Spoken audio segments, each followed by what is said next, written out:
ಇದು ಏನಿದು ಶರತ್ ಅವರೇ? ಇದು ಇದು ಅರೆಕನೆಟ್ ಪ್ಲಾಂಟಿಗೆ ಕೊಡುವಂತಹ ಹೊಸ ವಿಧಾನ. ಹಾ, ಇದು ಬೆಲ್ಲ ಮತ್ತು ಸುಣ್ಣದಿಂದ ಮಾಡಿದಂತಹ ದ್ರಾವಣ. ಹಾಗೇನೆ ಇದರಿಂದ ಕೊಡುವಂತಹ ಉಪಯೋಗ ಏನಂದ್ರೆ ತುಂಬಾ ಬಿಸಿಲಿಗೆ ಇದು ಇದಕ್ಕೆ ರಕ್ಷಣೆಯನ್ನು ನೀಡುತ್ತದೆ. ಹೀಗೆ ಇದು ತುಂಬಾ ಸುಲಭದಲ್ಲಿ ಮಾಡುವಂತಹ ವಿಧಾನ ವೀಕ್ಷಕರೇ.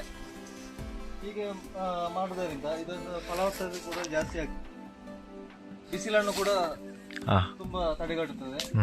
ಹಾಗೇನೆ ಇದನ್ನು ಮಾಡುವಂತ ವಿಧಾನ ಕೂಡ ತುಂಬಾ ಸುಲಭ. 2 ಕೋಲು ಕಬರ್ ಇದೆಯಲ್ಲ, ಕಬರನ್ನು ತಕೊಂಡು ಬಟ್ಟೆಯನ್ನ ಈ ಕಡೆ ಒಂದು ಕಟ್ಟಿ ಈ ಕಡೆ ಒಂದು ಕಟ್ಟಬೇಕು. ಈ ಕಡೆ ಕಟ್ಟಿದಾಗ ಈ ರೀತಿ ಕಾಣುತ್ತೆ. ಈ ರೀತಿ ಕಾಣಿದನ್ನ ನೀವು ಹೀಗೆ ಈ ದ್ರಾವಣಕ್ಕೆ ಹಾಕಬೇಕು. ದ್ರಾವಣಕ್ಕೆ ಹೀಗೆ 2 ಸಲ 3 ಸಲ ಹೀಗೆ ಹಾಕಿ ನಂತರ ನೀವು ನೋಡ್ಬೋದು ವೀಕ್ಷಕರೇ, ಈ ರೀತಿ ಕೆಳಗೆಯಿಂದ ಮೇಲಕ್ಕೆ ತುಂಬಾ ಒತ್ತಬಾರದು, ಸ್ವಲ್ಪ ಒಂದು ಮೇಲಿಂದ ನೀವು ಈ ತರ ಮಾಡಬೇಕು. ಕಾಣ್ತಾ ಇದೆಯಾ? ಈ ತರ ಮಾಡುವುದರಿಂದ ನಿಮ್ಮ ಒಂದು ತೋಟ ಬಿಸಿಲಿನಿಂದ ಇದಕ್ಕೆ ಒಂದು ರಕ್ಷಣೆಗಳು ಸಿಗುತ್ತದೆ. ಇದು ಸುಲಭ ವಿಧಾನ. ಹಾಗೇನೆ ಇದರಿಂದ ಒಂದು ಬೆನಿಫಿಟ್ ಏನಂದ್ರೆ, ಬ್ರಷ್ ಇಂದ ನೀವು ಯೂಸ್ ಮಾಡಿದ್ರೆ ತುಂಬಾ ಹೊತ್ತು ನೀವು ಈ ತರ ಬ್ರಷ್ ನಲ್ಲಿ ಕೊಡ್ಬೇಕು. ಹೌದು, ಟೈಮ್ ತಗೊಳ್ತಾರೆ, ಹೀಗೆ ಎಲ್ಲ ಆಗ್ತದೆ, ತುಂಬಾ ಟೈಮ್ ನೀವು ಕೊಡ್ಬೇಕಾಗ್ತದೆ.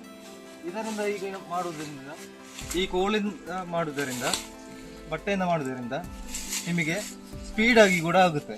ನೀವು ಒಬ್ಬರೇ ನಿಮ್ಮ ತೋಟದಲ್ಲಿ ಒಬ್ಬರೇ ಮಾಡ್ಬೋದು. ಇದಕ್ಕೇನು ಜನ ಬೇಕು ಅಂತಿಲ್ಲ, ಹೊರಗಿಂದ 1,000 2,000 ಕೊಟ್ಟು ಜನವನ್ನು ಕರ್ಕೊಂಡು ಬರ್ಬೇಕಂತಿಲ್ಲ. ನೋಡಿ, ಶರತ್ ಅಪ್ಡೇಟ್ ಯೂಟ್ಯೂಬ್ ಚಾನಲ್ ಮಾತ್ರ ನಿಮಗೆ ಎಲ್ಲ ಕೃಷಿಕರಿಗೆ ಒಂದು ಒಳ್ಳೆಯ ವಿಧಾನವನ್ನ ಹೇಳಿಕೊಟ್ಟಿದ್ದೇನೆ.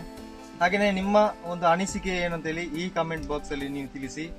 ಹಾಗೇನೆ ಇದಕ್ಕೆ ಮಿಕ್ಸ್ ಮಾಡಿದ್ದು ಇನ್ನೊಮ್ಮೆ ನಾನು ಹೇಳ್ತಾ ಇದ್ದೇನೆ, ಸುಣ್ಣ ಮತ್ತು ಬೆಲ್ಲ ಮೈದಾವನ್ನ ಮಿಕ್ಸ್ ಮಾಡಿದ್ದಾರೆ. ಬೆಲ್ಲವನ್ನು ಚೆನ್ನಾಗಿ ಕುಟ್ಟಿ ಹುಡಿ ಹುಡಿ ಮಾಡಿ ಅದನ್ನು ಇದಕ್ಕೆ ಸುಣ್ಣಕ್ಕೆ ಹಾಕಿ ಸ್ವಲ್ಪ ಮೈದಾವನ್ನ 1 ಮುಷ್ಟಿ ಮೈದಾವನ್ನ ನೀವು ಅದಕ್ಕೆ ಹಾಕಬೇಕು. ಹಾಕಿದ ನಂತರ ಚೆನ್ನಾಗಿ ನೀವು ಕಲಡಿಸಬೇಕು. ಕಲಡಿಸಿದ ನಂತರ ನಿಮಗೆ ಈ ರೀತಿ ನಿಮಗೆ ಫ್ಲೇಮ್ ಸಿಗುತ್ತೆ. ಈ ಕಲರ್ ನೋಡ್ಬೋದು, ವೀಕ್ಷಿಸಬಹುದು. ನಂತರ ನೀವು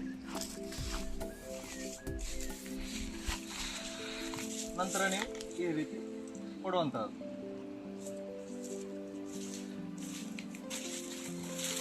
ಈ ರೀತಿ ಕೊಡೋದ್ರಿಂದ ನಿಮಗೆ ಮೇಯಲ್ಲಿ ಏನಾಗುವುದಿಲ್ಲ, ನಿಮ್ಮ ಡ್ರೆಸ್ ಅಲ್ಲಿ ಆಗಿರ್ಬೋದು, ನಿಮ್ಮ ಕೈಗಳಲ್ಲಿ ಯಾವುದೇ ರೀತಿಯ ಸುಣ್ಣ ಅಂಟಿಕೊಳ್ಳುವುದಿಲ್ಲ.